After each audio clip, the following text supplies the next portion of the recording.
9th class की बच्ची को लेकर आई हूँ, अपनी ट्यूशन मिस करके इसको दिखाने लाई हूँ कि देश का ये हाल हो रहा है। हर कोई क्या कहता है, आप एजुकेशन दो, आप हेल्थ का ध्यान रखो लोगों के, और काम अपने आप आपकी कंट्री के हो जाएंगे। मैंने रील्स देखी है ना कि ऐसे लोग अपनी जस्टिस मांग रहे हैं। Of course they have the freedom of speech, they can speak for themselves. मार कुटाई होगी तो क्या होगा, हम आ सकते हैं यहाँ पे हम तो चाइना जैसे हाल हमारे, हमें तो लग रहा है कि वो वैसे हाल हो जाएंगे हमारा कि इन्होंने अनपढ़ नेता बैठा दिए हैं, हर फील्ड में अनपढ़ नेता बैठा दिए हैं। मैम, आप तो स्टूडेंट भी नहीं हैं, समर्थन में ही आई होंगी। क्या सोच कर आए हैं और क्या पहली बार आए हैं? और अगर पहली बार नहीं आए हैं तो इस आंदोलन के सबक क्या हैं, सीख क्या है और इसकी विशेषता क्या नज़र आ रही है? एक्चुअली मैं तो पहली बार आई हूँ किसी भी ऐसे आंदोलन में, बट क्योंकि धीरे धीरे हम भी देख रहे हैं। एक टाइम था जब हम भी सोचते थे कि मोदी जी आए हैं क्योंकि उनका गुजरात का वो देख के, लेकिन धीरे धीरे सभी देख रहे हैं कि कहाँ वो अंधभक्ति, रियली अंधभक्ति। आज तक बीजेपी नाम था ना, हमने क्या करा? मानते हैं आप में भी अंधभक्ति थी कभी? नहीं, वो मेरी अंधभक्ति तब भी नहीं थी। अच्छा, नहीं, आपने कहा उम्मीद थी मोदी जी आएंगे, उम्मीद थी कि कुछ अच्छा करेंगे, लेकिन हम तो धीरे धीरे देखते गए कि कहा जब पहली बार वो आए थे फर्स्ट चुनाव में, तो उन्होंने क्या बोला कि हम मुस्लिम्स को एजुकेशन देंगे।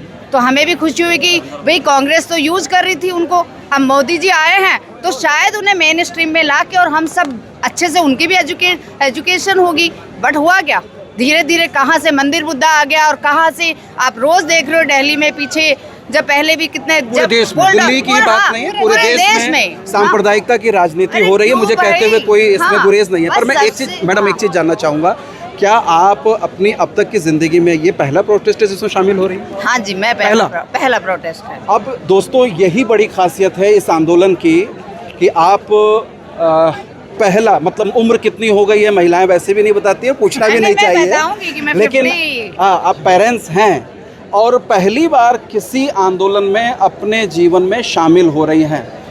कौन सी चीज़ थी, कौन सी चीज़ ने ऐसा कुरेदा आपको तकलीफ़ दी, मजबूर किया कि इतनी उमस में, गर्मी में आप जंतर मंतर तक चली आई? सर, टीज तो बहुत दिनों से अंदर ऐसे बैठी हुई है कि कहाँ क्या मुद्दे होने चाहिए कि देश के लिए हमारे। हर कोई क्या कहता है, आप एजुकेशन दो, आप हेल्थ का ध्यान रखो लोगों के, और काम अपने आप आपकी कंट्री के हो जाएंगे। लेकिन वहाँ से बढ़ के जो पहले मैं बताऊँ, केजरीवाल जी के टाइम जो हमारे पास पटेल नगर में हॉस्पिटल था, उस हॉस्पिटल इतना अच्छा हो गया था, हर कोई जा रहा था, टेस्ट हो रहे थे, दवाइयाँ मिल रही थी। अब क्या हो गया? अब नहीं है वहाँ पे। अब हर जो कॉमन लोग आ रहे हैं वो वहाँ दवाइयाँ नहीं मिल रही है। अपनी 9th क्लास की बच्ची को लेकर आई हूँ, अपनी ट्यूशन मिस करके इसको दिखाने लाई हूँ कि देश का ये हाल हो रहा है। आप माँ बेटी हैं दोनों? जी हाँ, और ये 9th क्लास में अपनी ट्यूशन मिस करके आई है। किस लिए कि यहाँ पे मम्मी अब हमारा फ्यूचर ये है। मैं ये कभी भी घर से ज़्यादा निकलती नहीं है, बट आज ये निकली है। अच्छा, ऑनेस्टली एक सवाल का जवाब मुझे दीजिए, बच्ची आपके साथ में है, जब ये पूरा प्रकरण घटा था और एक के बाद एक 21-22 आत्महत्या नहीं, मैं तो उसको हत्या कहता हूँ और सरकारी हत्या कहता हूँ, वो हुआ, तो उसके बाद बच्ची का सवाल क्या था आपसे? देखो, पहले तो हमने इसको बताया ही नहीं। मैंने देखा इंस्टाग्राम पे कि रील आई है ऐसे, पर मेरा ऐसे कुछ था नहीं कि रिएक्शन। मेरे को पता है कि ये एक गवर्नमेंट करप्ट है, तो मेरे को पता है कि ऐसे होएगा, तो फिर ऐसे प्रोटेस्ट होनी चाहिए। कैसे पता चला बेटा आपको? मैंने रील्स देखी है ना कि ऐसे लोग अपनी जस्टिस मांग रहे हैं। Of course they have the freedom of speech, they can speak for themselves. नहीं है फ्रीडम? फ्रीडम है, कॉन्स्टिट्यूशन में पढ़ा है। तुम 6th क्लास के बच्चे को बता रहे हो कि कॉन्स्टिट्यूशन में तुम्हारे पास क्या क्या फ्रीडम है। अगर तुम उसे फ्रीडम ही नहीं दोगे तो क्या फायदा इस पर बनाने का? तो CBSE बुक्स ही वैसी बना रही है। अच्छा, अगर लोकतंत्र नहीं होता, फ्रीडम नहीं होता, तो आप जंतर मंतर पे आकर प्रोटेस्ट कर पाते, बोल पाते? सर, थोड़े दिन के बाद वो भी मेरे को, हमें तो वो उम्मीद भी नहीं है कि हम थोड़े दिन में ऐसे आ पाएंगे। आजादी छिन जाएगी आपकी? मार कुटाई होगी तो क्या होगा, हम आ सकते हैं यहाँ पे। यहाँ पे तो चाइना जैसे हाल हमारे, हमें तो लग रहा है कि वो वैसे हाल हो जाएंगे हमारा, कि मैं मंत्र में चाइना वैसा हाल हमारा भी हो जाएगा कि डिक्टेटरशिप जैसे वहाँ चल रही है वो वाला। और लेकिन वो वहाँ वाले भी हम कर लें कि यदि पूरी कंट्री में इतना विकास हो रहा हो तो मैं कह सकता हूँ कि धर्मेंद्र प्रधान तो सिर्फ एक वानगी है, अंतिम लड़ाई डिक्टेटरशिप के खिलाफ है। हमारी तो यही है। धर्मेंद्र प्रधान अगर इस्तीफा दे देते हैं तो क्या लगता है कि एजुकेशन सिस्टम सही हो जाएगा, सारी चीज़ें ढर्रे पर आ जाएंगी, या फिर भी लड़ाई बाकी रहेगी? लड़ाई तो बाकी ही रहेगी। इस्तीफ़ा एक छोटा सा कदम है। जब तक आप पहली सीढ़ी नहीं चढ़ेंगे दूसरी नहीं चढ़ पाएंगे, ठीक है? और आप अगर सीधे उचकना चाहेंगे दूसरी सीढ़ी पे तो फिसल के गिर जाएंगे। आखिरी पायदान क्या होगा? आखिरी पायदान क्यों होगा? ख़त्म होने वाली है कि दुनिया, ये लोग होंगे, लोगों से गलतियाँ होंगी, मिनिस्टर होते हैं, मिनिस्टरों से गलतियाँ होती है। यहाँ पे सवाल है अकाउंटेबिलिटी का।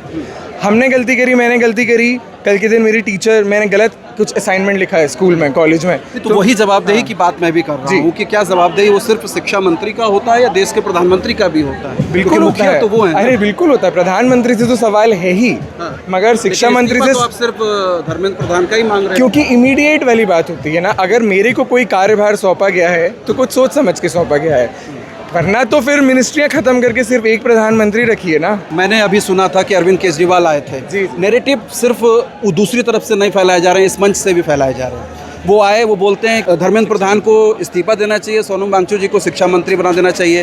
क्या ये संभव है? उनके कहने भर से हो जाएगा? धर्मेंद्र प्रधान को तो इस्तीफा देना चाहिए, लेकिन सोनम वांगचुक को देश का एजुकेशन मिनिस्टर बनाना चाहिए। नहीं, लोग बयान तो देखो, कभी कभी क्या होता है कि वो भी आए और एक वो नहीं कि एक नेता हो के हमें मानना चाहिए कि उन्हें बहुत सोच समझ के बयान देना चाहिए। हल्का बयान था। हाँ, नहीं, वो बयान ऐसा नहीं कि सोनम वांगचुक जी को बना देना चाहिए, ये तो कभी हो भी नहीं सकता, और वो भी पूरा प्रोसीजर है कि किस प्रोसीजर से होता है। लेकिन कभी कभी इतना बंदा ओवर एक्साइटेड होता है कि वो चीज़ें ऐसे बोल देता है, और उनके वो चीज़ नहीं बोलनी चाहिए, ये हम मानते हैं। लेकिन कोई उनका बोलना या नहीं बोलना वो कोई मुद्दा नहीं है। यही मैं भारतीय राजनीति की समझदारी की बात कर रहा हूँ कि पार्टी सिर्फ एक नहीं, कोई भी हो, नेता कोई एक नहीं, कोई भी हो, वो इस तरीके के हल्केपन पर उतरते हैं, और जब हल्केपन पर उतरते हैं तो फिर ये मामला राजनीतिक हो जाता है, ये मामला राजनीतिक लड़ाई का हो जाता है। मतलब देखिए, किसी ने आके यहाँ पे सपोर्ट एक्सटेंड करा है, आप इसको ये मत समझिए कि ये अरविंद केजरीवाल जी का मूवमेंट है, ये जो लोग खड़े हैं यहाँ पे इनका मूवमेंट है। आप कुछ कह रहे थे? देखो, एजुकेशन पॉलिसी बिल्कुल बिगड़ चुकी है, बिल्कुल। कौन सी पॉलिसी ठीक रह गई है ये बताइए? अरे इन्होंने अनपढ़ नेता बैठा दिए हैं, हर फील्ड में अनपढ़ नेता बैठा दिए हैं, जिससे कि बच्चों का भविष्य बर्बाद हो रहा है। यस यस, दिख रहा है, सारा कुछ दिख रहा है सामने ही। बच्चों का भविष्य खत्म करते जा रहे हैं। एजुकेशन पॉलिसी इतनी तब्दीली कर दी है, इतनी तब्दीली, हर साल नई तब्दीली, हर साल नई तब्दीली। अब दोस्तों, ये 1 2 3 माएँ हैं, और ऐसी सैकड़ों माएँ यहाँ पर सुबह से शाम तक आ रही हैं, और उनका दुखड़ा यही है, तकलीफ़ यही है। बहुत सारी महिलाएं जो पहली बार आंदोलन में घर से बाहर निकल कर आ रही हैं, क्योंकि उनको ये डर सता रहा है कि उनके बच्चों का ख्वाब कहीं चकनाचूर हो सकता है, इसलिए सरकार की जवाबदेही तय होनी चाहिए।